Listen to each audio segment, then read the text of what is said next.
আসসালামু আলাইকুম বন্ধুরা, একটা দোয়ার ভিডিও নিয়ে চলে এলাম আপনাদের কাছে। জ্বর হলে কি দোয়া পড়তে হয়, পানিতে ফু দিয়ে খেলে জ্বর কমে যায় ইনশাল্লাহ।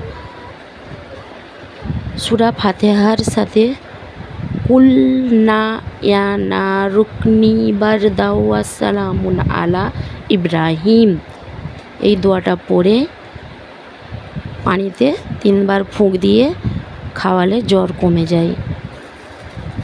জ্বর আবারও বলছি বন্ধুরা, জ্বর হলে পারে সূরা ফাতিহা আউযু বিল্লাহর সাথে আউযু বিল্লাহি মিনাশ শাইতানির রাজিম বিসমিল্লাহির রহমানির রহিম আলহামদুলিল্লাহি রাব্বিল আলামিন আর রহমানির রহিম মালিকি ইয়াউমিদ্দিন ইয়াকা না'বুদু ওয়া ইয়াকা নাস্তাইন ইহদিনাস সিরাতাল মুস্তাকিম সিরাতাল লাযিনা আন'আমতা আলাইহিম গায়রিল মাগদুবি আলাইহিম ওয়ালাদ-দাল্লিন আমিন।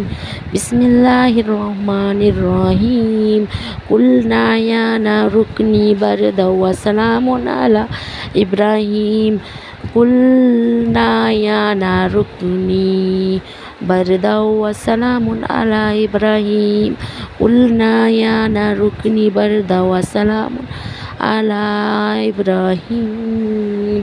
এই দোয়াটা পড়ে পানিতে 1 গ্লাস পানিতে ফুঁক দিয়ে 3 বার ফুঁ দিয়ে খাইয়ে দিলে ইনশাআল্লাহ একিনের সাথে যদি খাওয়াও তাহলে পারে জ্বর কমে যাবে ইনশাআল্লাহ।